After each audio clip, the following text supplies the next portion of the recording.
Hello friends, question answer session में आपका स्वागत है। आज का टॉपिक है संगम पीरियड। ये टॉपिक महत्वपूर्ण है IAS, PCS, JRF net, PGT, TGT और अन्य एक दिवसीय परीक्षाओं के लिए। हमारे न्यू बैचेस स्टार्ट हो रहे हैं, इसमें आप इनरोल्ड हो सकते हैं। आइए अपना क्वेश्चन आंसर सेशन स्टार्ट करते हैं। पहला प्रश्न, दक्षिण भारत में महापाषाणकालीन मृत भांडों का अंदर का रंग काला है तथा बाहर का रंग लाल है। कथन 1। कथन 2, इन रंगों के मृत भांड पर अलग से पुताई हुई है। एक कथन ए है और उसका कारण आर दिया गया है, तो हमें इसके कूट के माध्यम से इसको सॉल्व करना है। ऑप्शन ए दिया है, ए और आर दोनों ठीक हैं, both A and R are correct, और आर ए का सही स्पष्टीकरण है। ऑप्शन बी दिया है, ए और आर दोनों ही सही हैं, परंतु आर ए का सही स्पष्टीकरण नहीं है। ऑप्शन सी, ए सही है परंतु आर गलत है। A is right but R is wrong. Option D है, ए गलत है परंतु आर सही है। इसका सही आंसर होगा option A, both A and R are correct and R is the correct explanation of A। आइए इसका एक्सप्लेनेशन देखते हैं। ध्यान रखिएगा, दक्षिण भारत में महापाषाणकालीन मृत भांडों का अंतर काला है तथा बाहर का रंग लाल है। ठीक है, ये कुछ आपको दिखाए गए हैं मृत भांड की एरियाज, इनको जरा देखिएगा। ठीक है, अगला प्रश्न, कावेरीपत्तनम किसका प्रमुख बंदरगाह था? Kaveripattinam was the main port of. Option A Chera, option B Chola, option C Shaka, option D Satavahana. इसका सही आंसर है ऑप्शन बी चोलों का। ये देखिए जरा, चोला डायनेस्टी ये है, आपको मैप में दिख रही होगा। आपको पांड्या भी दिख रहे होंगे और चेर भी दिख रहे होंगे।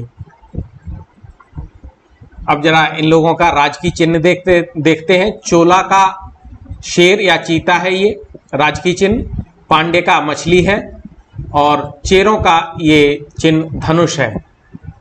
चोल में आपको यहां कावेरीपट्टनम दिख रहा होगा, देखिए जरा अपने मैप में। पांड्यों का कोरकई दिख रहा होगा, ठीक है, और चेरों का टोंडी दिख रहा होगा आपको, देखिए मैप में। अगला प्रश्न, संगम कवि कपिलर का आश्रयदाता कौन था? ऑप्शन ए कर, ऑप्शन बी पूरी, ऑप्शन सी नल्ल, ऑप्शन डी पार। इसका सही आंसर है ऑप्शन डी पार।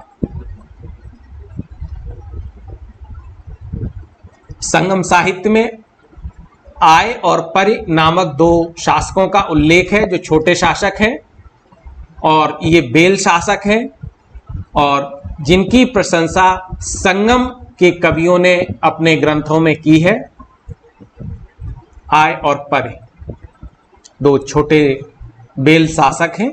अगला प्रश्न, तोलकाप्पियम संबंधित है ए ऑप्शन प्रथम संगम काल से, ऑप्शन बी द्वितीय संगम काल से, ऑप्शन सी तृतीय संगम काल से, ऑप्शन डी उत्तर तृतीय संगम काल से। इसका सही आंसर है ऑप्शन बी, सेकंड संगम पीरियड से यह संबंधित है। आइए तोलकाप्पियम के बारे में और भी चीजें देखते हैं। तोलकाप्पियम द्वितीय संगम का एकमात्र उपलब्ध तमिल व्याकरण ग्रंथ है, इसको अंडरलाइन करिए, तमिल ग्रामर है। इसके लेखक तोलकाप्पियर हैं, ये राइटर हैं। इसकी रचना सूत्र शैली में की गई है। इसमें व्याकरण के साथ साथ धर्म, अर्थ, काम, मोक्ष की जानकारी भी प्राप्त होती है। ये प्रश्न कई तरह से पूछा गया है एग्जाम में।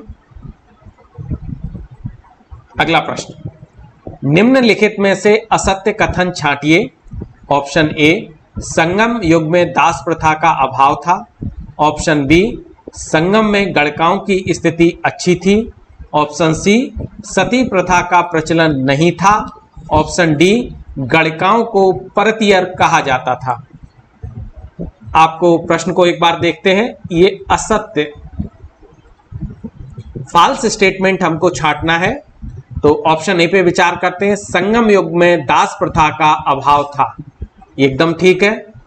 संपूर्ण भारतीय इतिहास में संगम काल ही ऐसा काल था जिसमें दास प्रथा नहीं थी। ऑप्शन बी को देखते हैं, गणिकाओं की स्थिति अच्छी थी, ये भी ठीक है।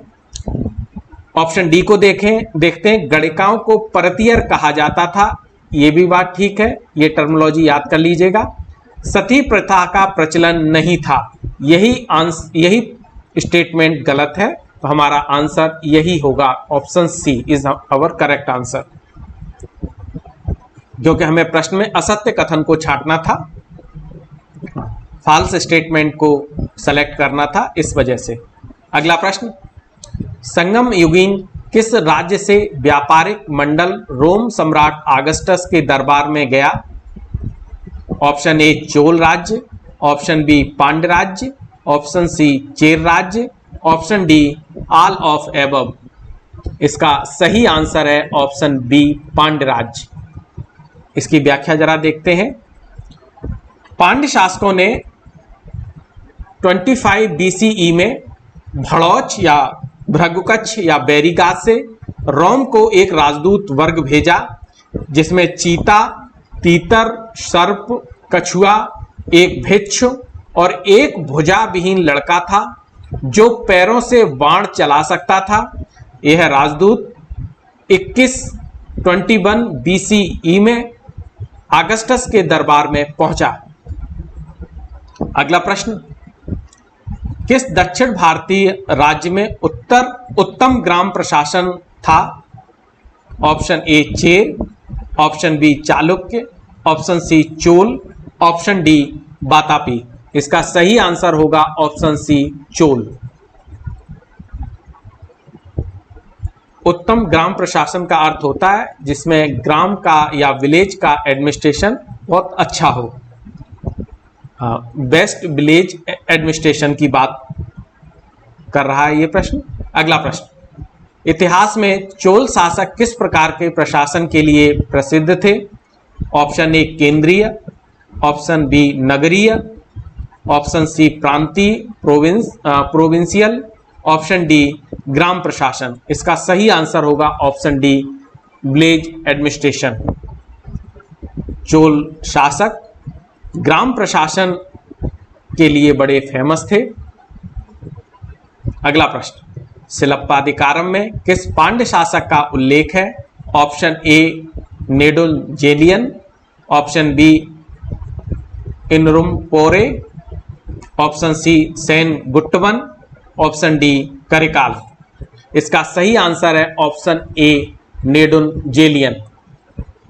सिलप्पाधिकारम में नेडुल-जेलियन नामक पांड्य शासक का उल्लेख है। जरा इसका एक्सप्लेनेशन देखते हैं। नेडुल-जेलियन प्रसिद्ध पांड्य शासक था जो कवियों और विद्वानों का संरक्षक था। इसकी प्रसिद्धि, एक युद्ध इसने लड़ा था, तलैया लंगानम का युद्ध लड़ा था इसने, जिसमें इसने चोल और चेर और चोल सहित 5 शासकों को पराजित किया और यह युद्ध 290 ईस्वी में एडी में हुआ था। इसी विजय के बाद नेडुल-जेलियन ने तलैया लंगानम की उपाधि धारण की और प्रसिद्ध ग्रंथ मदुरै कांची में इसके प्रशासन और एडमिनिस्ट्रेशन के बारे में जानकारी मिलती है। नेडुल-जेलियन के शासन में ही सिलप्पाधिकारम के नायक कोवलन को मृत्युदंड दिया गया था। ये एक बहुत इंपॉर्टेंट है, ठीक है। सिलप्पाधिकारम के नायक कोवलन को मृत्युदंड किस पांड्य शासक के समय में दिया गया था? यह भी प्रश्न पूछा गया है। अगला प्रश्न दोस्तों, संगम युगीन सैन्य प्रशासन में क्या शामिल नहीं था? ऑप्शन ए, हस्ती सेना, एलिफेंट आर्मी होगी जो एलिफेंट पे होती है, हस्ती सेना। ऑप्शन बी अश्वसेना, हॉर्स फोर्स, घोड़ों से सुसज्जित रथ, हॉर्स ड्रिवन चैरिट, और नौसेना, ऑप्शन डी नेवी। इसका सही आंसर होगा ऑप्शन सी घोड़ों से सुसज्जित रथ। ध्यान रखिएगा, संगम युगीन सैन्य प्रशासन में घोड़ों से सुसज्जित रथ नहीं थे।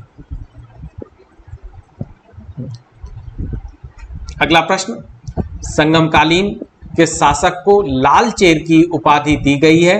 Option A Senguttuvan, option B Karikala, option C Udiyanjeral, option D उपर्युक्त में से कोई नहीं, नन ऑफ द एबव। इसका सही आंसर है ऑप्शन ए सेनगुप्त वन। अगला प्रश्न, संगमकालीन वह तमिल साहित्य जिसकी तुलना अश्वघोष के बुद्ध चरित से की जाती है? Option A Maduraikanchi, option B Pattinappalai, option C Paripadal, option D Purananuru. इसका सही आंसर है ऑप्शन बी पत्तनपालय। पत्तनपालय के लेखक रुद्र कन्ननार हैं। अगला प्रश्न दोस्तों, तमिल साहित्य का बाइबल की संज्ञा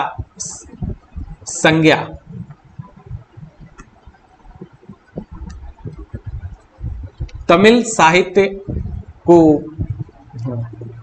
साहित्य में बाइबल की संज्ञा किसको दी गई है,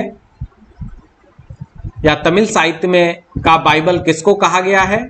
option A Paripadal, option B Eladi, option C Kural, option D इनलय। इसका सही आंसर होगा ऑप्शन सी कुरुल। कुरल, इसका सही आंसर कुरल होगा। इसकी जरा एक्सप्लेनेशन देखते हैं। कुरल तिरुवल्लुवर ने लिखा था, ये लेखक थे। तमिल साहित्य का ये आधार ग्रंथ माना जाता है। इसे तमिल साहित्य का बाइबल या पंचम वेद भी कहा जाता है, फिफ्थ वेद भी कहा जाता है। इसमें तिरुवल्लुवर एवं उनकी पत्नी अब्बे की अनेक कहानियां लिखी गई हैं। इस ग्रंथ की रचना उन्होंने श्रीलंका के शासक इलल के पुत्र को शिक्षित करने के लिए लिखी थी। इसमें राजनीति, कला, धर्म, अर्थ, काम, मोक्ष आदि का वर्णन मिलता है। ये कुरुल बहुत इंपॉर्टेंट है। अगला प्रश्न, संगमकालीन वह तमिल साहित्य जिसमें भक्त प्रहलाद का वर्णन प्राप्त होता है? Option A Paripadal, option B Kalittokai, option C Purananuru, option D नन्निडे। इसका सही आंसर है ऑप्शन ए परिपादल।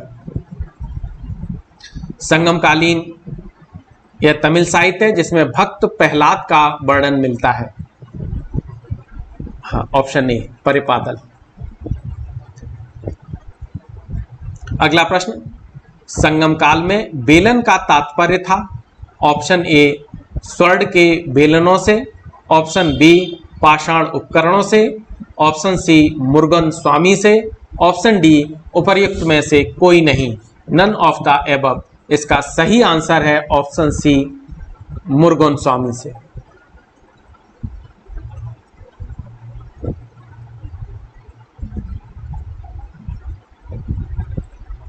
ये कुछ संगम काल से प्रश्न थे। आपने हमारा वीडियो देखा, ये जानकर बहुत अच्छा लगा। बहुत बहुत धन्यवाद आपका। Thank you.